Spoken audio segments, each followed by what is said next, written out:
আজকে যে টপিক নিয়ে আপনাদের সামনে আমি হাজির হয়েছি তা একটু ভিন্ন ধর্মীয়। বিষয়টা হচ্ছে দ্য বেঙ্গল ফাইলস। ইতিমধ্যে আপনারা এ বিষয়ে অনেক কিছু হয়তো জেনে ফিরেছেন।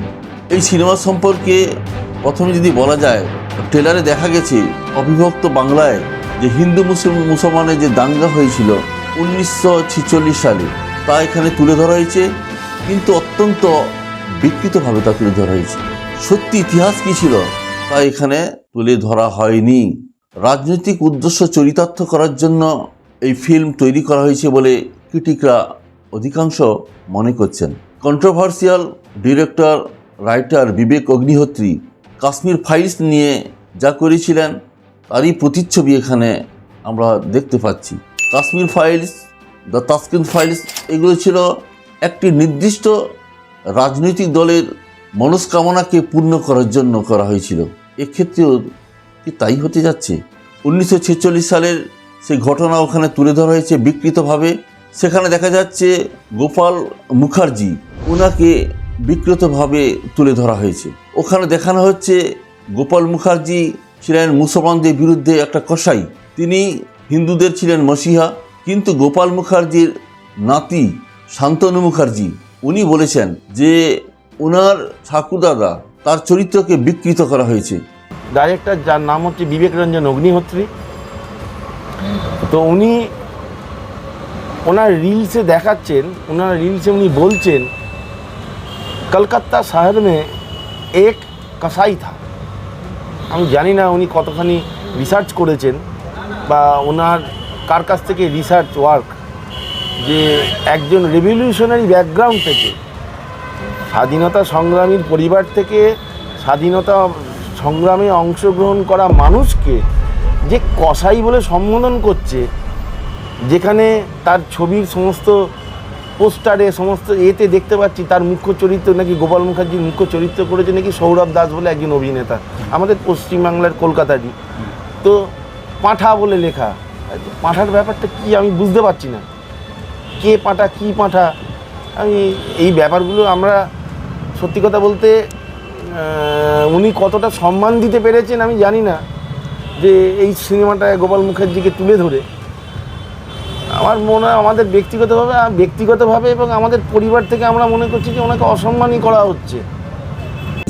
তিনি সেই দিন সেই ভয়ঙ্কর দাঙ্গার সময় জাতপাত নির্বিশেষে সমস্ত মানুষকে দুষ্কৃতীদের হাত থেকে বাঁচানোর চেষ্টা করেছিলেন।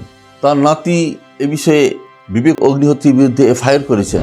এফআইআর শুধু তিনি করেননি, ইতিমধ্যে পশ্চিমবঙ্গের বিভিন্ন জায়গায় তার নামে এফআইআর হয়েছে বলে জানা যাচ্ছে। এই সিনেমার অন্যতম অভিনেতা শাশ্বত চট্টোপাধ্যায়, যাকে আমরা সত্যজিৎ রায়ের পথের পাঁচালী অপু হিসাবে চিনি, তিনি একটি কথা বলেছেন। তিনি বলছেন এই ফিল্মটির প্রথমে নাম ছিল দিল্লি ফাইলস, পরবর্তীকালে একে পরিবর্তন করা হয়। তিনি বলেন তারা যখন অভিনয় করতে যান তাদেরকে পুরো ঘটনাটা, পুরো কাহিনীটা তাদেরকে শোনানো হয় না, তাদেরকে শুধু তাদের চরিত্রটা খালি শোনানো হয়, পুরো কাহিনীটা শোনানো হয় না। কারণ আমি যখন শুটিং করেছিলাম, প্রথম কথা বলি, এই যে তোমায় বললাম যে এখন একটা চল হয়েছে পুরো গল্প কাউকে বলা হয় না, যার একটা ট্র্যাক বলা হয়, চরিত্রটা বলা হয়। আমাকে যখন চরিত্রটা বলে না, দুর্ধর্ষ ক্যারেক্টার, মানে ওরম ভিলেনের ক্যারেক্টার না খুব কম লোকে পায়। আর শুটিং যতদিন হয়েছে, যতক্ষণ শুটিং হয়েছে, ছবির নাম ছিল দিল্লি ফাইলস। সেটা শুটিং টুটিং হওয়ার পরে দেখলাম নাম বদলে গেল বেঙ্গল ফাইলস। সেটা আমার হাতে নয়। সম্মানিত বন্ধুগণ, কে এই বিবেক অগ্নিহোত্রী? বিবেক অগ্নিহোত্রী আসলে প্রথম দিকে বামপন্থী চিন্তাভাবনার মানুষ ছিলেন। তিনি এ সময় কিছু অ্যাডাল্ট সেন্ট্রিক ফিল্ম তৈরি করেন, যেগুলো একসাথে পরিবারের সাথে বসে দেখা সম্ভব হতো না। তিনি চকলেট, হেড স্টোরি এইসব জাতীয় ফিল্ম তৈরি করেছিলেন। পরবর্তীকালে এই ফিল্মগুলো অত বেশি না চলার জন্য তিনি তার চিন্তা ভাবনার মধ্যে পরিবর্তন আনেন। তিনি এ সময় কিছু কন্ট্রোভার্সিয়াল পলিটিক্যাল ফিল্ম তৈরি করা শুরু করেন। এর মধ্যে কাশ্মীর ফাইলস, তাসকিন্দ ফাইলস অন্যতম। এগুলো ছিল কি, পলিটিক্যাল পার্টিকে খুশি করে কিছু অর্থ হাতাবার একটা ধান্দাও বটে। সম্মানিত বন্ধুগণ, পশ্চিমবঙ্গের নির্বাচন সামনে 2026-এ।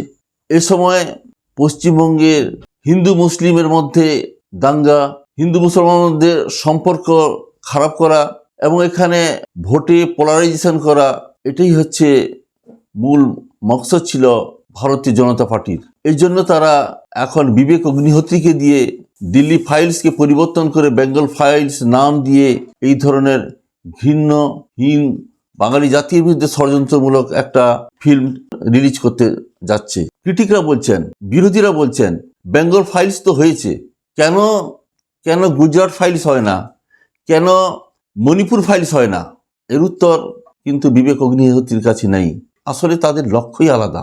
ভারতীয় জনতা পার্টি নির্বাচনে কাজে লাগানোর জন্য বিবেক অগ্নিহোত্রীকে কিনে নিয়েছেন, আর বিবেক অগ্নিহোত্রী তাদের ডাকে সাড়া দিয়েছেন, এটা ক্রিটিকরা বলছেন। প্রিয় সম্মানিত বন্ধুগণ, এ বিষয়ে আপনাদের ভাবনা কি? আপনারা আমাদের ভিডিওর কমেন্টে এটা জানান। আরেকটা কথা আপনাদেরকে আমি বলি, আজ যখন গদি মিডিয়ায় আমাদের দেশ ভরে গেছে, সত্য সাংবাদিকতা যেখানে আজ দেখা যাচ্ছে না, সেখানে আমাদের মতো কিছু সাংবাদিক আপনাদের সামনে কিছু সত্য তুলে ধরার চেষ্টা করছি। এর জন্য আপনাদের সহযোগিতা কামনা করি। এই জন্য আপনারা আমাদের ভিডিওটিকে শেয়ার করবেন, লাইক করবেন। সম্মানিত বন্ধুগণ, যদি আমাদের এই ভিডিও আপনাদের ভালো লাগে অবশ্যই একটি লাইক দিবেন, শেয়ার করবেন। যদি আপনি নতুন হন তাহলে আমাদের এই চ্যানেলকে সাবস্ক্রাইব করবেন। ভালো থাকবেন, সুস্থ থাকবেন। ধন্যবাদ।